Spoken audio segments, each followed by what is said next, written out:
Right, you're watching me, Rajiv K. Bajaj, on Inside Story, on, of course, Lemon News. That's right.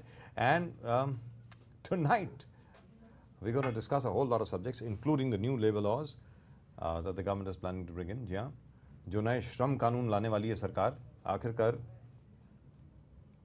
ये क्या है? ये जो नए श्रम कानून हैं, ये इनसे किसका भला होगा? याद रखें, जहाँ तक के भारत का प्रश्न है, चलिए मानते हैं जो हिंदुस्तान के लेबर लॉज हैं, ये कहा जाता है कि बहुत ज़्यादा कॉम्प्लिकेटेड हैं, बहुत ज़्यादा प्रो लेबर हैं, लेकिन अगर आप अमेरिका के कानून यहाँ पर लाने वाले हैं, तो जो अमेरिका में सोशल सिक्योरिटी नेट आप हर एक वर्कर को देते हैं, क्या वो आप यहाँ के श्रमिकों को देने वाले हैं?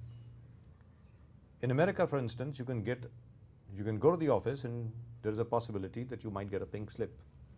A pink slip meaning thereby that you have been sacked, that your services are no longer required. But your social security network ensures that for the next 6 months, you receive the same salary that you were receiving at the time of your last employment. Now, I don't hear the government doing something like that over here. So who is this in aid of? क्या जो पहले आरोप लग रहा था भारतीय Janata party के खिलाफ कि वास्तविकता में भारतीय जनता पार्टी श्रमिक विरोधी और सिर्फ उद्योगपतियों के समर्थन में खड़ी है, कहीं वो सच तो नहीं है? We'll talk about that, and we'll talk about a host of other things, including what is happening in Maharashtra right now, in just a little while. But before that, let's take a look at the headlines.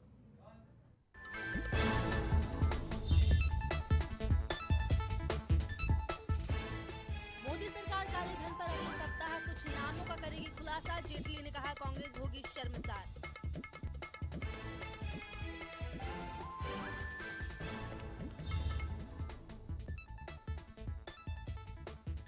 Modi सरकार हमें blackmail न करे, अरुण जेटली के बयान पर कांग्रेस नेता अजय माकन का पलटवार।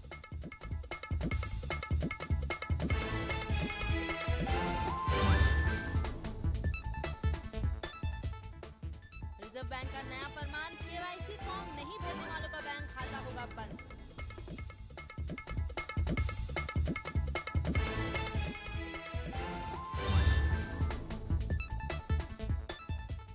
एनआईए का अहम खुलासा, रिटेल में एफडीआई लाने पर रची गई थी चिदंबरम की हत्या की साजिश।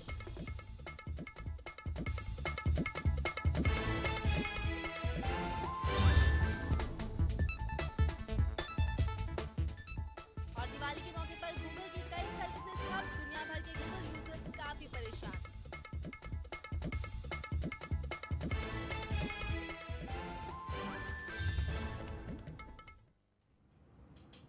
जी हाँ, और इस वक्त आप देख रहे हैं inside story.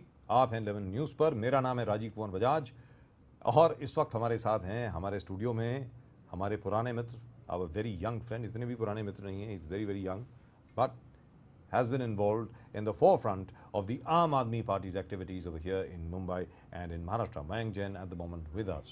Mayank, thank you so much for coming. Mayank, आप बताएं, अभी नए श्रमिक कानून पास हो रहे हैं, इसके अलावा और भी कई नए pro industry, pro business, pro finance, pro bankers, ना जाने कितने और लॉज पाइपलाइन में हैं। ये भी कहा जा रहा है कि पुराने कानून जो हैं वो तो अनाउंस कर ही दिया प्रधानमंत्री जी ने कि कई पुराने कानून को उठा करके बिल्कुल वो ही is going to throw them into the dustbin of history. Is there a deal out here? I mean, is there some kind of deal with the IMF, with the World Bank, with all the bankers in the world, with all the FDI guys, with all the venture capitalists?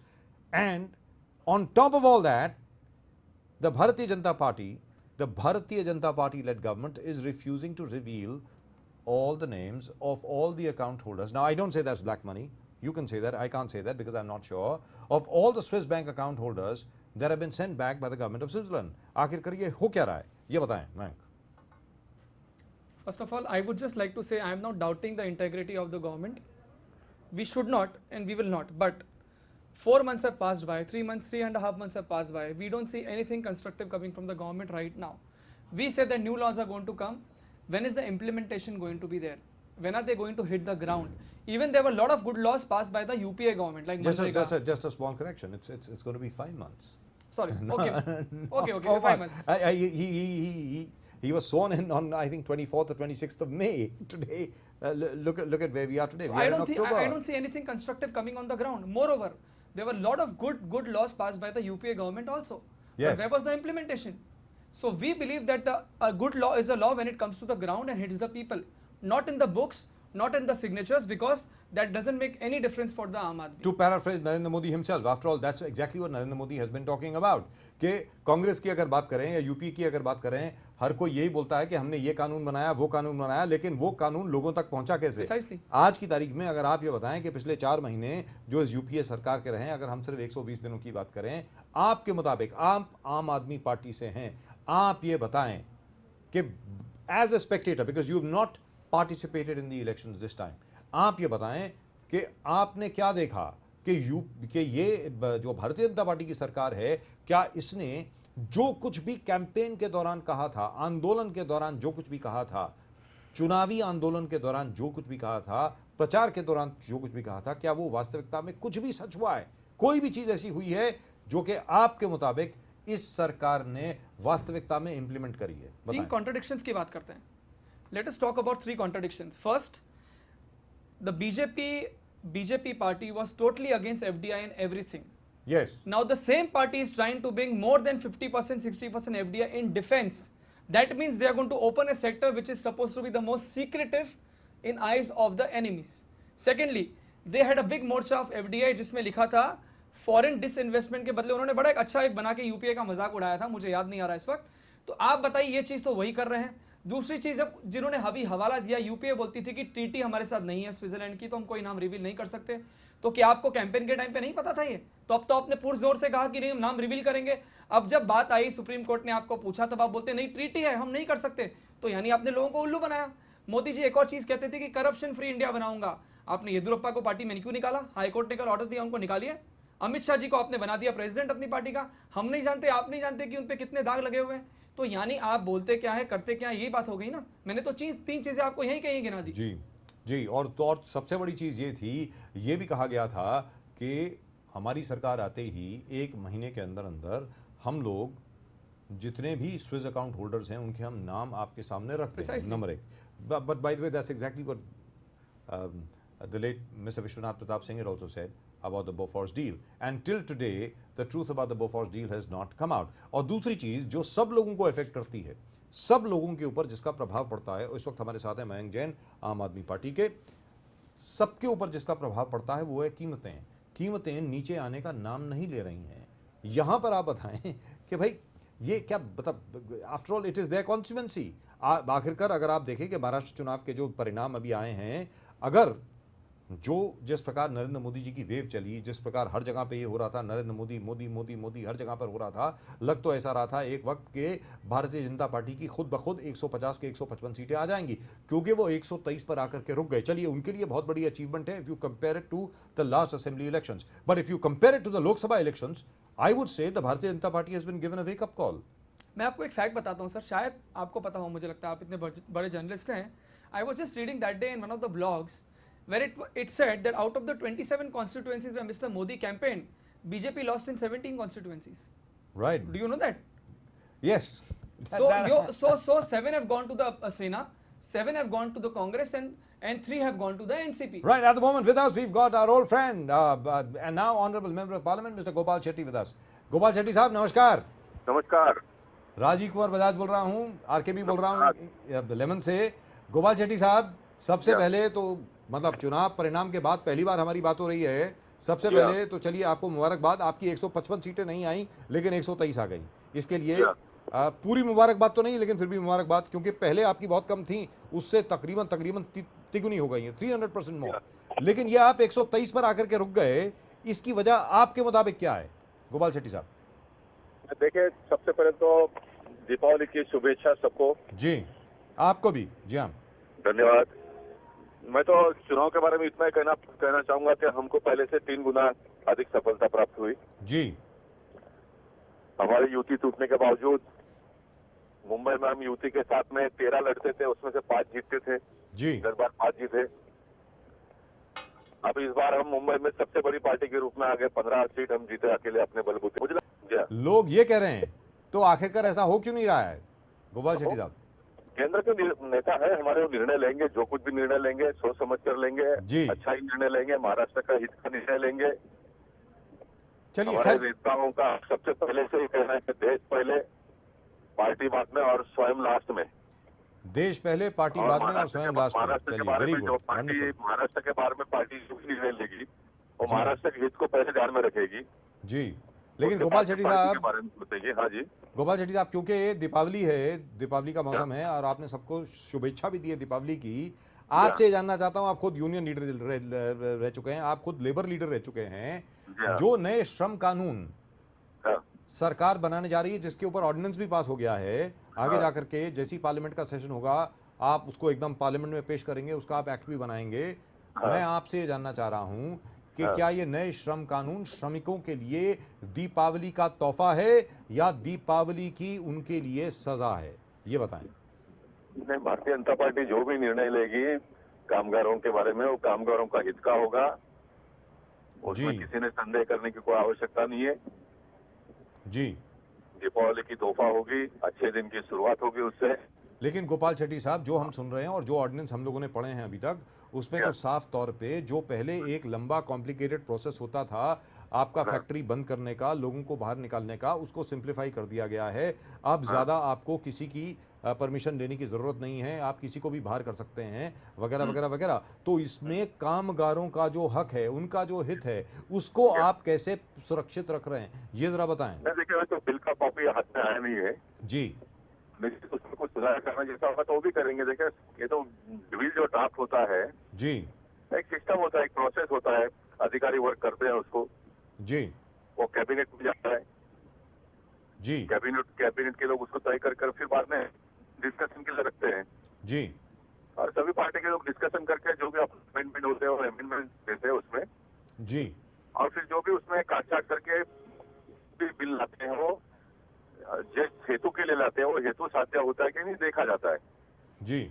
और कामगारों का हित ध्यान में रखते हुए कामगारों को किसी भी प्रकार की तकलीफ ना होगी, जी। इस प्रकार का बिल में कुछ संशोधन करने की आवश्यकता पड़ेगी तो भी वो करके हम। लेकिन गोपाल शेट्टी साहब, इस विषय के बारे में आपको याद होगा, कोई 7 या 8 बरस पहले मेरी और आपकी बातचीत हुई थी आरकेबी शो में, हम लोग इसी के ऊपर बैठे थे। उस वक्त हम लोगों ने सुझाव दिया था अपनी तरफ से और आपने इसको माना भी था। इनफैक्ट अगर आप चाहें तो उस शो की कॉपी भी मेरे पास पड़ी है, उसको भी हम प्ले कर सकते हैं, ऐसी बात नहीं है। वहां पर ये बात आई थी कि भाई चलिए ठीक है, यहाँ पे बड़ा कॉम्प्लिकेटेड प्रोसेस है, अगर किसी को कोई फैक्ट्री बंद करनी है, कोई व्यवसाय किसी को बंद करना है, बड़ा कॉम्प्लिकेटेड है, चलिए ठीक है। उद्योगपति के साथ भी अन्याय नहीं होना चाहिए, जिसने पैसा लगाया उसके साथ भी नहीं होना चाहिए, वर्कर्स के साथ भी नहीं होना चाहिए। जो हायर एंड फायर पॉलिसी है अमेरिका की, वो शायद यहाँ पर लागू हो। ये अगर हो जाए तो उद्योगपतियों के लिए बहुत अच्छा होगा, व्यवसायीकरण के लिए बहुत अच्छा होगा, अर्थव्यवस्था के लिए अच्छा होगा। ऐसी प्रथा है जिसके साथ मैं एग्री नहीं करता हूं, मैं ऐसा असहमत हूं उस बात से। लेकिन चलिए मान लीजिए अगर आपको वो करना भी है, तो जैसे यूएस में एक सोशल सिक्योरिटी नेटवर्क है, यानी एक सोशल सिक्योरिटी इंश्योरेंस है हर एक की, हर वर्कर की। यानी अगर आपकी नौकरी जाती है, अगर आप मेंबर हैं उस इंश्योरेंस के, अगर आपके पास सोशल सिक्योरिटी कार्ड है, सोशल सिक्योरिटी नंबर है, तो आपकी लास्ट ड्रॉन सैलरी आपको 6 महीने तक मिलती रहेगी, जब तक कि आप नई नौकरी नहीं ढूंढ लेते। तो इस किस्म का कानून हिंदुस्तान में क्यों नहीं लाया जा सकता, ये बताएं। नहीं, देखिए, अमेरिका के साथ में हम हिंदुस्तान को कंपेयर कर नहीं सकते हैं। जी। अमेरिका एक फास्ट डेवलप्ड कंट्री है जी। पैसे की कोई उनके पास कमी नहीं है, सरकार टैक्स भी ज्यादा लेती है कामगारों के पास से, और कामगारों का हित का भी ध्यान में लेती है। जी। तो भारत देश को भी वो स्टेज पर पहुंचने के लिए समय लगेगा। जी। लेकिन जो भी बिल आएगा उसमें कामगारों का अहित न होगा, इसका पूरा ध्यान भारतीय जनता पार्टी रखेगी। वो सब तो ठीक है, लेकिन गोपाल शेट्टी साहब, मैं फिर आपसे पूछ रहा हूं कि आपने कहा वहां पे ज्यादा टैक्स लिए जाते हैं, दुरुस्त बात है, यहां पर ज्यादा टैक्स लेने के लिए किसी को कोई आपत्ति नहीं है, बशर्ते कि जो हम टैक्स देते हैं उसके एवज में हमें सर्विसेज मिले। आखिरकार आपके चुनावी प्रचार के दौरान आपने एक बार नहीं, न जाने 1000 बार ये कहा कि आप टैक्स देते हैं, किस बात का टैक्स देते हैं, ताकि 2G स्कैम हो और कोल स्कैम हो। इस किस्म की भाषा का इस्तेमाल किया गया था प्रचार के दौरान। मैं आपसे जानना चाह रहा हूं। मैं अभी भी उसी मत पर हूं जी। मैं उसी मत पर हूं। भारत देश में टैक्सेस पेइंग कैपेसिटी लोगों का है ही नहीं, क्योंकि पगार उतना, तनख्वाह उतने बड़े पैमाने पर है। जी। आज भी सरकारी नौकरियों में पगार तनख्वाह अच्छा है, जी। लेकिन प्राइवेट सेक्टर में जो लोग काम करते हैं जी उनको कोई बहुत अच्छा तनख्वाह नहीं है। जी आज मैं जब लोकसभा में गया तो मेरा एक स्वभाव के मुताबिक एक लेबर को मैंने पूछा, मतलब वो कोई ऑफिसर नहीं था, लेकिन उसको मैंने रफली ऐसे पूछा कितना साल से काम करते हो, 15 साल से काम करता है, वो पगार कितना है, तनख्वाह कितना है? उसने मुझे कहा कि 80,000 रुपया है। क्या बात है जनाब, वंडरफुल। हाँ, तो उसका समझो ना, 80,000 में से उसका अगर 10,000 रुपये पगार कट जाएगा, जी। कट जाएगा, तो भी वो झेल पाएगा। जी लेकिन जो बेचारा 20,000 रुपया कमाता होगा, 25,000 रुपया कमाता होगा, 15,000 रुपया कमाने वाले लोग भी है, तो वो कितना टैक्स देगा गवर्नमेंट को? दे ही जी। नहीं पाएगा। उसका जी। तो जो कमाता है उसमें वो अपना गुजारा नहीं कर पाता है। जी। तो भारत देश में अभी वो स्टेज पर पहुंचने के लिए हमको समय लगेगा थोड़ा।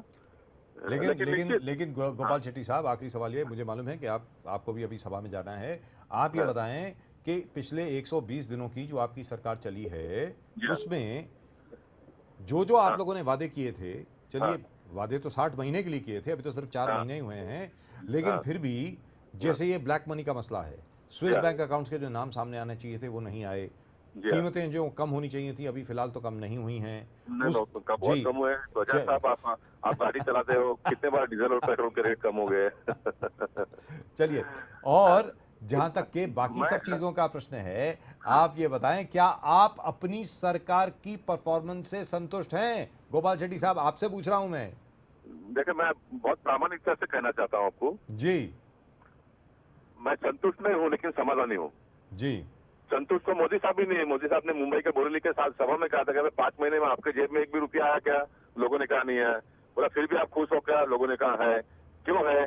तो एक विश्वास आ गया कि नहीं, ये सरकार करेगी। और जब सरकार जिस प्रकार के कदम उठा रही है तो लोगों के मन में एक विश्वास जगह है कि नहीं होगा, और होता दिखाई दे रहा है। होता दिखाई दे रहा है। जो आपने ब्लैक मनी की बात कही जी, उसके बारे में भी एसआईटी का गठन हुआ, एसआईटी का रिपोर्ट हुआ, अब इस सरकार ने उसके आगे पहल किया है। अब नाम घोषित करने के बारे में भी जो टेक्निकल अड़चने हैं वो भी बताया।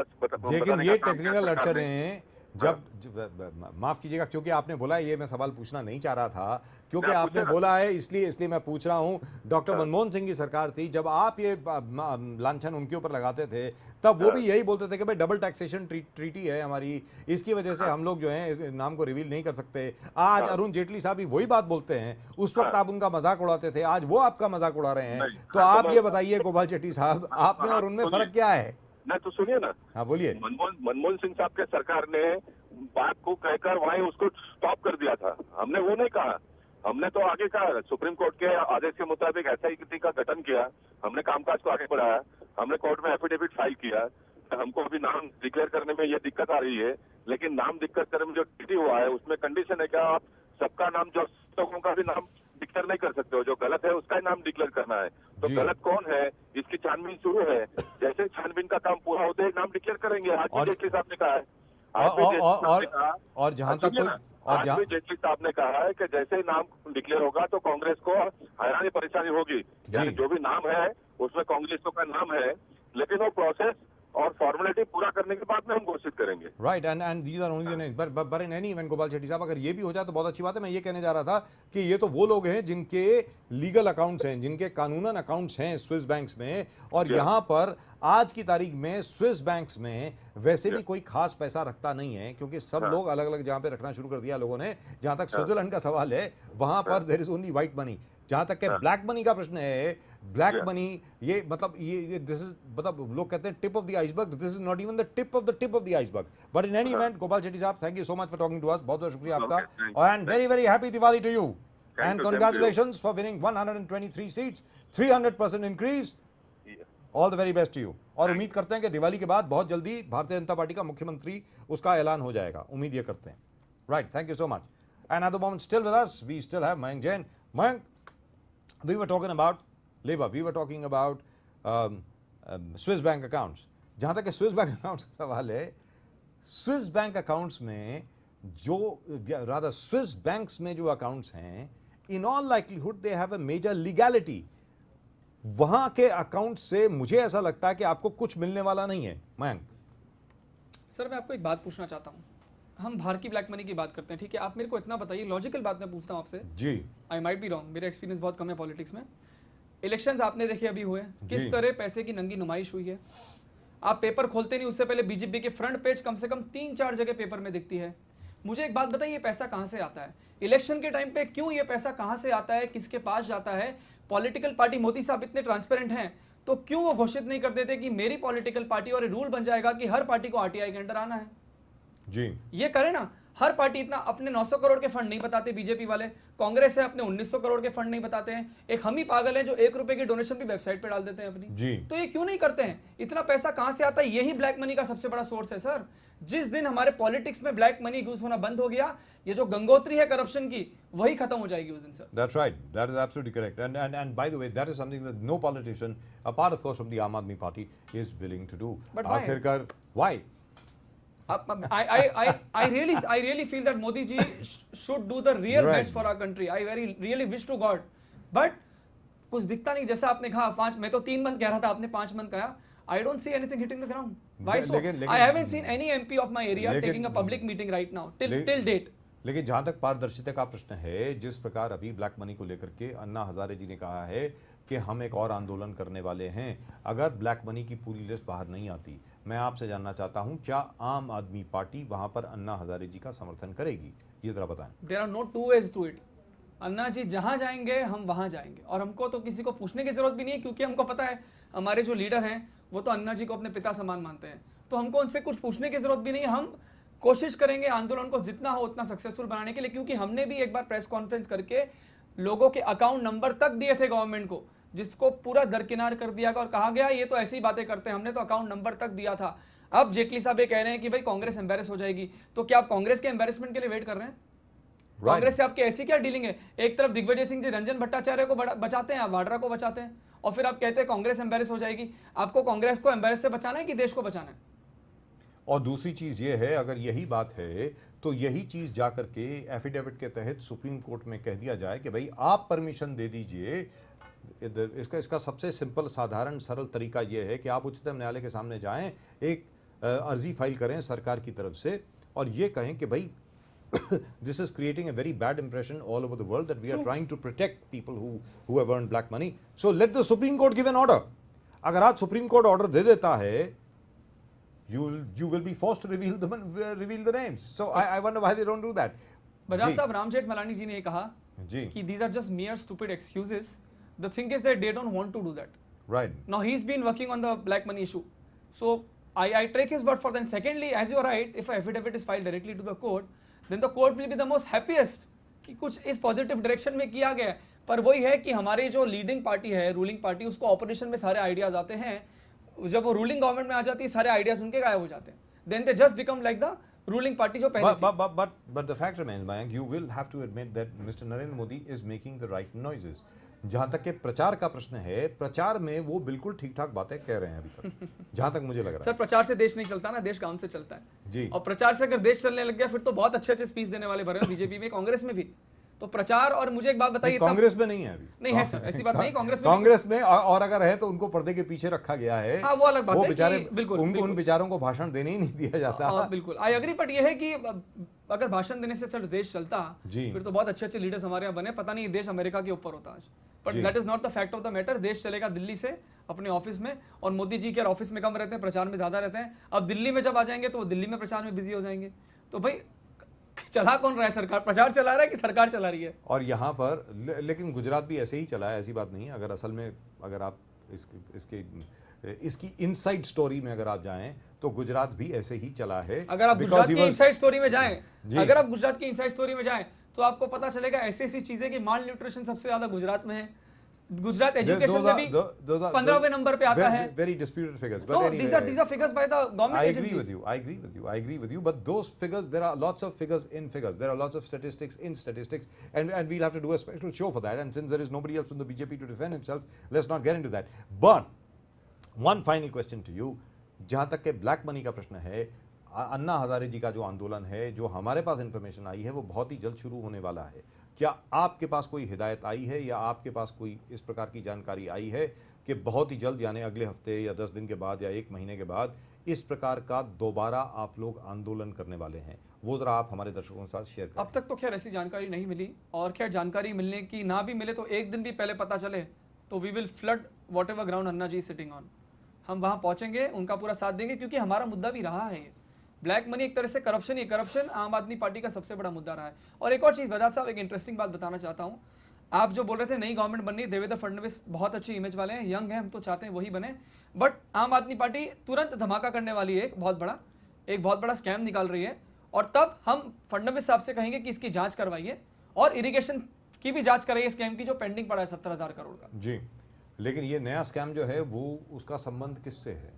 ये बहुत बड़ा स्कैम है, ये लोकसभा महाराष्ट्र से है? बिल्कुल महाराष्ट्र से है। जिस तरह ये इरिगेशन स्कैम से भी बड़ा स्कैम है, और इसमें बीजेपी के लीडर्स भी इन्वॉल्व है। जब अभी मैं ज्यादा नहीं बोलूंगा, जब भी कोई बहुत बड़ा स्कैम होता है महाराष्ट्र में, स्पेशली महाराष्ट्र में, तो उसमें हर पार्टी का कोई ना कोई नेता सम्मिलित होता है। ये कोई नई बात नहीं है। जहां तक इरिगेशन स्कैम है वहां पर भी भारतीय जनता पार्टी के कुछ लोग हैं, ऐसी बात नहीं। क्योंकि भारतीय जनता पार्टी यहीं की है, शिवसेना के भी लोग हैं, कांग्रेस के भी है, एनसीपी के हैं, जहां तक रिपब्लिकन पार्टी ऑफ इंडिया के भी हैं। ऐसी बात नहीं, ऐसी बात नहीं है। यहाँ पर इस हमाम में सब नंगे हैं, ऐसी कोई बात नहीं है। लेकिन आखिर में आपसे ये जानना चाह रहा हूं कि अब चुनाव हो गए, महाराष्ट्र के चुनाव हो गए, लोकसभा के भी चुनाव हो गए, अब 2 साल के बाद या 2.5 साल के बाद कॉरपोरेशन के चुनाव हैं। क्या आम आदमी पार्टी कॉरपोरेशन के चुनाव में लड़ेगी या नहीं? 100% बिल्कुल लड़ेगी। और हम तो ये मानते हैं जिस 35,000 करोड़ का बजट बीएमसी का है, अगर उसमें 30% करप्शन भी हम कम करने में सफल हो, तो मुझे लगता है ये बॉम्बे पे बहुत बड़ी बॉम्बे पे एक वो हो जाएगी। बॉम्बे हमको रियली दुआएं देगा, जिसको लूट के खा गए, कॉर्पोरेशन लेवल पे कुछ काम नहीं है। आप सड़कों की हालत आप भी देखते हैं, आप भी गाड़ी से ट्रैवल करते हैं, एक दूसरे पे डालते रहते हैं, तो वो भी बहुत जरूरी है टैकल करना। And we are definitely going to fight, and we are going to start from scratch, that is from the ground in Mumbai. Right, you heard him, you heard Mr. Mayank Jain, and as far as he is concerned, they're waiting for the call from Anna Hazare. Even if the call does not come, the day Anna Hazare sits on a new fast or starts a new campaign against black money, the entire Aam Aadmi Party will join him. Apart from that, the Aam Aadmi Party, and you heard it right here first, is preparing for the BMC elections 2.5 years later. Thank you so much, Mayank, for coming over here. Great pleasure, as always, talking to you. Right, time for us to take a break. Before we take a break, we'll of course take a look at the headlines. But after the break, we shall have our old friend from the Samajwadi Party, Mr. Abu Asim Azmi, with us. And we're going to ask him his thoughts on the formation or non-formation of the Bharatiya Janata Party-led government in Maharashtra. वो सब एक छोटे से break के बाद। लेकिन आप देखें headlines. We'll come back after the break.